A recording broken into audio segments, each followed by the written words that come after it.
guys, I'm the CHALL, your Doncaster Rovers fan channel, and welcome to today's episode of DRFC Transfer Reports. Now, in today's video, we're going to be discussing an exclusive rejected bid for one of our midfielders.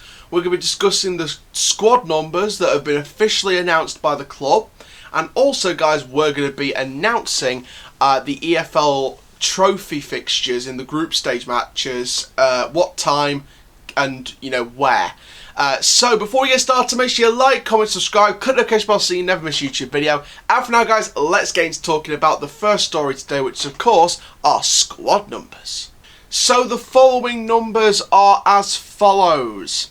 We have number 1, Joseph Bursick, so he will be our number 1 goalkeeper for the campaign. Number 2, Brad Halliday, so a very good right back from last season. Number 3, Reece James, our top left back. Number 4, Tom Anderson, one of our top centre backs. Number 5, Joe Wright, who of course is the other half of that dynamic duo. Number 6, Magic Gomez. Can he have a better season than last season? I think he can. Number 8, Ben Whiteman, one of our top players and our captain, so hopefully have a good season. Number 9, Fajiri Okunabiri, looks to be our top striker this season, so as a first team striker, hopefully Fajiri can fit into the role. At number 10, our new boy Jason Lakilo on the wing, released by Crystal Palace and brought in on a 1-year deal with the option to extend by another year. Number 11 is John Taylor, our other winger, brought in last season after being released by Rotherham United. Very good signing for us last season. He did well in his first season. Number 13 is going to be Lewis Jones, our backup goalkeeper, so very good there. Number 16, Danny Amos, who I think is going to have a real breakthrough season this season. Number 17, Taylor Richards, on loan from Brighton till the end of the season, our second of the 4 signings. Number 18, Ed Williams, of course, signed today from Kidderminster Harriers' release, so on a 2-year contract, so he's our third out of 4 signings. Number 26 is James Coppinger. Of course, James Coppinger, number 26, last season for him, so obviously this is going to be a very important season for Cops. Number 27, AJ Greaves, so of course that's going to be a nice youth academy prospect to use. Number 28, we have Brandon Hornton, so very nice there. Number 29, Lyric Asani, another youth prospect like Hornton and Greaves. And of course, number 30 is Benjamin Blythe. So there we go, that is our 19-man squad, numbered and named by number. Now, many people are going to be curious as to why it's a 19-man squad. And a lot of people are going to be like, very nervous about it. Like, oh, 19 men, don't want to get any injuries. Calm down. Just breathe. Ow. Yeah, just breathe. We're going to get more signings in. We've got 2 forwards on trial, and we've got our last of the 3 loanees that we're still waiting for the parent club to hear back from. So they'll be after the Blackburn game, but we're going to hand out more numbers than this, and if we need to, we can turn to our youth academy, which for the future is not a bad idea, and hopefully the kids can rise to the challenge.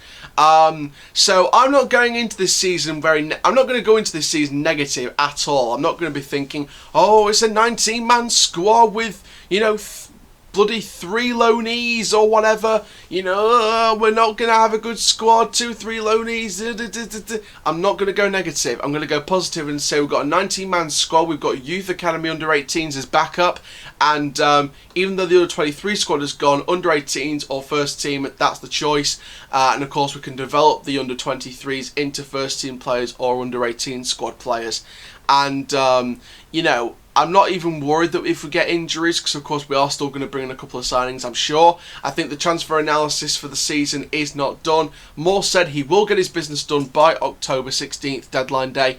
And hopefully I want to do like a live deadline day stream, so you guys get to come in as well.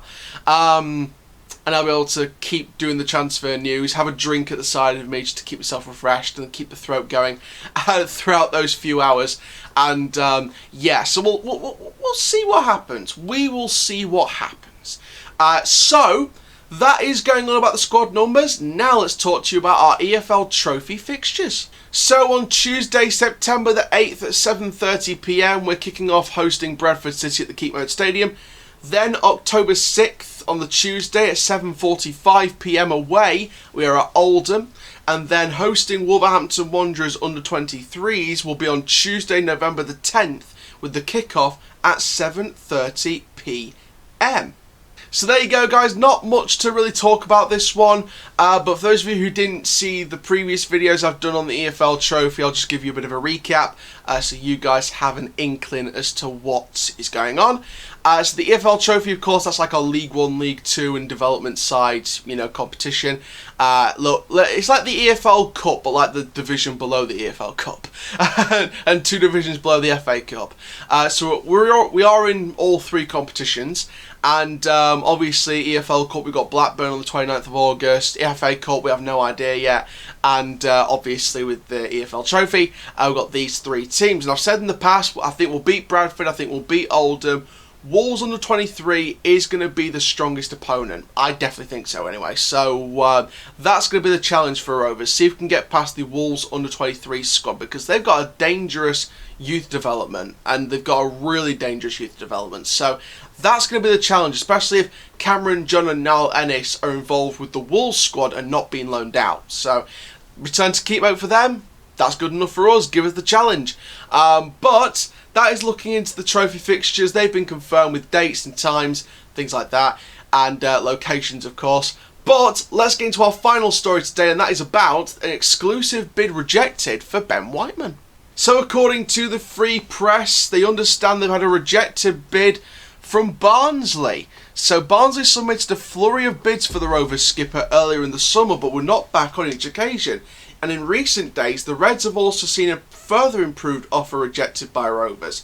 Now, Gavin Baldwin has previously told the Free Press that it would take an exceptional offer to tempt Rovers into selling the midfielder, who is contracted until 2023. It's understood there'll be no specific release clause in Whiteman's contract that would trigger a bid being accepted. However, the club have pledged to keep the 24-year-old informed of any interest and will take into consideration his views on the situation. A portion of any transfer fee would be owed to Sheffield United due to a sell-on clause, which was included in the deal which saw Whiteman move across South Yorkshire back in January 2018. Now, Rovers are keen that any received fee will enable Darren Moore to hunt for a suitable replacement for the midfielder who has developed into one of the very best in his position at League 1 level. With the bids lodged so far, they've not been satisfied with the case. Now, don't forget that significant 7-figure bid from Hull City rejected last summer. And interest in Whiteman has only grown stronger since his improving campaign and another impressive campaign with Doncaster Rovers. So that's an interesting story, and here is my thoughts on it. So there we go. That is the story on Ben Whiteman. We've rejected another bid from the Barnsley lot. Shout out to Tykes TV, a big Barnsley fan channel. And yeah, good luck in the Championship next season again, guys. You've escaped relegation based on obviously Charlton's situation and Wigan's situation and things like that. And I think that Barnsley are very good to have stayed up.